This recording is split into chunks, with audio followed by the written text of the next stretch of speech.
Dear brothers and sisters, ఈరోజు నేను మీతో మాట్లాడేది మిమ్మల్ని భయపెట్టడానికి కాదు, మిమ్మల్ని తప్పులు పట్టడానికి కాదు, మీ జీవితాలను కాపాడడానికి. ఇటీవల అనంతపూర్లో ఒక గంజాయి కేసు నమోదు కావడం నన్ను ఒక సైకాలజిస్ట్గా చాలా బాధించింది. ఎందుకంటే ఇందులో ఇరుక్కున్న వాళ్ళు నేరస్తులు కాదు, చాలామంది అవగాహన లేని యువత. ఎందుకు చాలామంది యూత్ గాంజా బానిసవుతున్నారు? వారి దృష్టిలో గంజాయి తీసుకోవడం వల్ల స్ట్రెస్ తగ్గుతుందని, సరదాగా ఉంటుందని, ఫ్యాషన్గా ఉంటుందని అనుకుంటున్నారు. కానీ నిజమేమిటంటే అది సమస్యల నుంచి పారిపోవడానికి తాత్కాలికమైన మత్తు మాత్రమే. సమస్యలు మాత్రం అలానే ఉంటాయి, కానీ జీవితం మాత్రం చాలా వెనక్కి వెళుతుంది. చట్టం చాలా స్పష్టంగా చెప్తుంది. భారతదేశంలో NDPS యాక్ట్ 1985 ప్రకారం గంజాయి పూర్తిగా అక్రమం. గంజాయి వాడినా నేరం, దగ్గర ఉంచినా నేరం, అమ్మినా నేరం, పండించినా నేరం.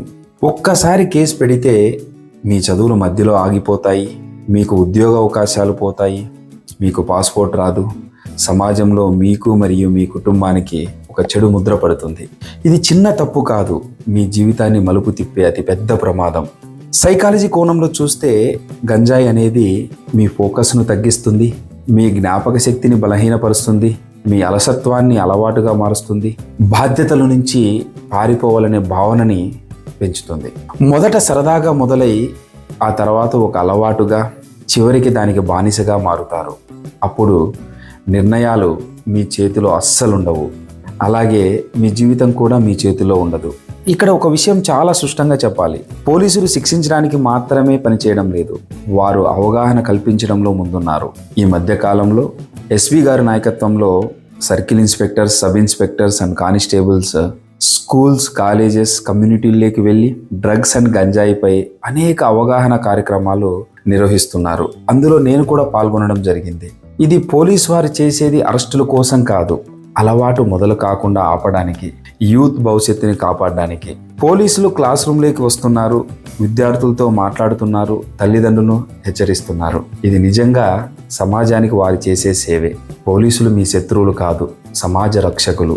మనమందరం చట్టాన్ని గౌరవించాలి, పోలీసులకు సహకరించాలి, చెడు అలవాట్లకు నో చెప్పాలి.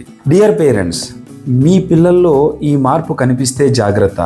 ఒంటరిగా ఉండడం, చదువుపై ఆసక్తి తగ్గడం, కోపం బాగా పెరగడం, డబ్బు అవసరం ఎక్కువ కావడం, ఇవి చిన్న విషయాలు కావు.